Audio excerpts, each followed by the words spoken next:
আদিবাসীদের উন্নয়নে এগিয়ে আসতে হবে আদিবাসী সম্প্রদায়ভুক্ত বিধায়ক ও সাংসদদের। এই দাবিতে জেলার 3 আদিবাসী বিধায়ককে স্মারকলিপি দিল United Forum of All Adivasi Organization. সেই কর্মসূচিতে কাশীপুরের বিজেপি বিধায়ক কমলাকান্ত হাঁসদাকেও স্মারকলিপি দিয়েছে সংগঠনটি।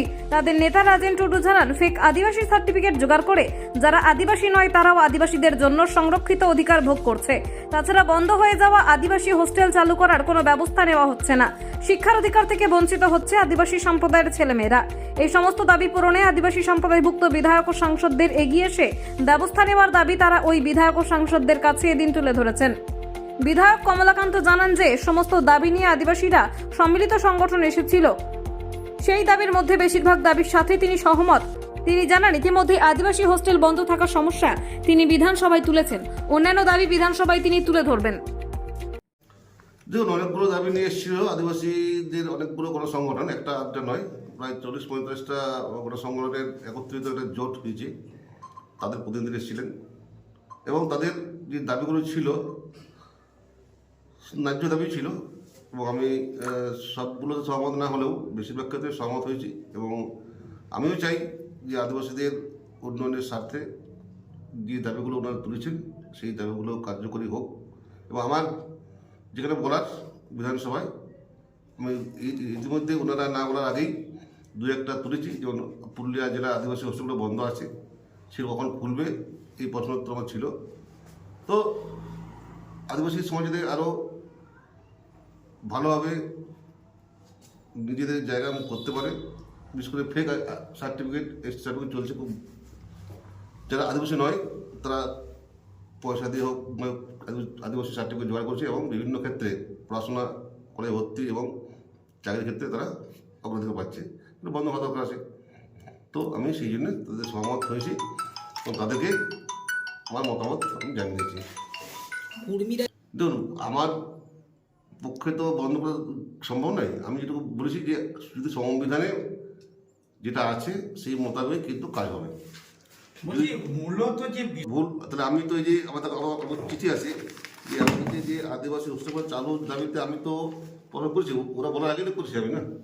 তো এটা ওনাদের হয়তো মনে হচ্ছে আমরা তুলছি না, কিন্তু আমাদের যেটুকু সুযোগ সেটা আমরা সদ্ব্যবহার করি। আমাকে যেমন এই সার্টিফিকেট নিয়ে 0 আওয়ারে আমি প্রশ্ন করতে চেয়েছিলাম, কিন্তু আমাকে সময় দেওয়া হয়নি। আমার তো করণীয় কিছু নাই। যেগুলো ইস্যু জ্বলন্ত ইস্যু সেগুলো নিয়ে আমি চেষ্টা করি। দেউচা বাচ্চা নিয়ে আমি নিজে গেছি, ব্যক্তিগতভাবে গেছি, আদিবাসীদের জমি রক্ষার্থে আমি গেছি, আমার আরও কজন এবারে গেছিল। কি আশ্বাস দেবেন? আচ্ছা, দেউচা পাঁচামি তো যাওয়া হয়নি, অযোধ্যা রিসেন্টলি যাবো এবং যাওয়ার পরেই আমি কিন্তু বিধানসভায় এই প্রসঙ্গ তুলব। এই সমস্ত দাবি দেওয়া তো দীর্ঘদিনের, এখনও কেন হলো না? দেখুন, সরকার সদিচ্ছা না থাকলে কোনো কিছু হয় না, সরকারের সদিচ্ছা থাকা চাই। তো এবং যতক্ষণ না সেই সময় চাপ ফেলা যায় ততক্ষণ তারা কিন্তু সেটি শুনবে না। তাই আদিবাসী সমাজ যেমন সংগ্রাম দাবি আন্দোলন করছে তারা করুক। আমি একজন বিধায়ক হিসেবে আমি আমার দায়িত্বটা পালন করবো। কতটা কী হবে না হবে, সাফল্য হবে না, এটা সময় বলবে। United Forum of All Adivasi Organization পশ্চিমবঙ্গের পক্ষ থেকে আজকে পশ্চিমবঙ্গের বিভিন্ন আদিবাসী বিধায়ক এবং সাংসদদের কাছে বেশ কয়েক দফা দাবি নিয়ে 7 দফা দাবি নিয়ে আমরা বিধায়কদের এবং সাংসদদের কাছে গেছিলাম। সেই হিসাবে আমাদের যে কাশীপুরের যিনি বিধানসভার বিধায়ক এখানে কমলাকান্ত বাবু আছেন তার কাছেও আমরা গেছিলাম। যে বেশ কয়েকটা দাবি ছিল। এখানে দীর্ঘদিন ধরে ফেক এসটি সার্টিফিকেট তৈরি হচ্ছে পশ্চিমবঙ্গের বুকে। এখানে হোস্টেলগুলো দীর্ঘদিন ধরে বন্ধ আছে। এখানে আমাদের 2006 বনাধিকার আইন 2006 থেকে আজ পর্যন্ত লাগু হয়নি। ইউসিসি বিল যেভাবে সেন্ট্রাল গভর্নমেন্ট চালু করছে আর কি, সেটা হলে আদিবাসীদের জাতিসত্তা ধ্বংস হয়ে যাবে, আদিবাসীদের যে আত্মনিয়ন্ত্রণ অধিকারটা ধ্বংস হয়ে যাবে। এবং এখানে অন্যান্য রাজ্যে যেসব ভারতবর্ষের বিভিন্ন রাজ্যে আদিবাসী অধ্যুষিত এলাকায় যে 5ম তফসিল আছে, 5ম তফসিল এর মাধ্যমে যে পেশা কানুন আছে সেটা লাগু করার জন্য এখানেও পশ্চিমবঙ্গেও আদিবাসী অধ্যুষিত এলাকায় পেশা কানুন লাগু হোক, 5ম তফসিল লাগু হোক এইটা। এবং সবথেকে গুরুত্বপূর্ণ আরও বেশ কয়েকটা দাবি আছে, যেমন পুরুলিয়া টুরগা বান্ধ কাঁঠাল জল যে প্রজেক্ট হচ্ছে আর কি, বেশ কয়েক লক্ষ গাছ কাটা যাবে, সেই সঙ্গে ওখানকার প্রাণীরা নিজেদের বাসস্থান হারাবে, আদিবাসীদের জীবন জীবিকা আর ক্ষতি হবে, ওখানে আদিবাসীদের ধর্মীয় স্থান সাংস্কৃতিক স্থান নষ্ট হবে।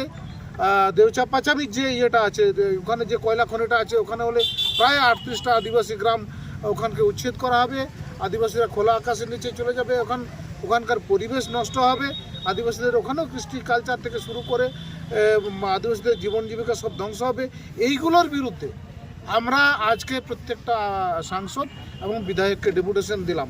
ওখানে বিধায়ক এখানে আমরা শুধু ডেপুটেশনে আমরা জিজ্ঞাসা করতে চাইছিলাম এতদিন পর্যন্ত ইনি আমাদের কমলাকান্তবাবু কি করেছেন, বিধানসভায় আদিবাসীদের এতগুলো সমস্যা কোনো সমস্যা তুলে ধরেছেন কিনা। উনি মাত্র দুটো দাবির কথা বলেছেন, তুলে ধরার চেষ্টা করেছিলাম। একটা হচ্ছে ফেক এসটি সার্টিফিকেট, একটা হচ্ছে পুরুলিয়া জেলার হোস্টেল, এই সংক্রান্ত বিষয়ে। এবং দুটোতে উনি ফেক এসটি সার্টিফিকেট সংক্রান্ত বিষয়ে উনি বলেছিলেন 0 আওয়ারে আমি তুলেছিলাম, কেউ আমাকে বলতে দেয়নি।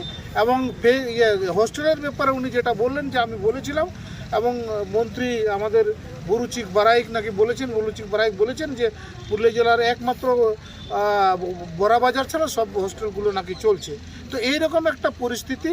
তো বাকি যে ডিমান্ডগুলো ছিল উনি স্পষ্ট জানিয়ে দিলেন যে সেই বিষয়ে এইসব বিষয়গুলোতে বনাধিকার আইন বা ইউসিসি বা অন্যান্য যে ডিমান্ডগুলো আছে এগুলো উনি কখনোই বিধানসভাতে তুলেননি বা তোলার মতো পরিবেশ উনি তৈরি করতে পারেননি আর কি।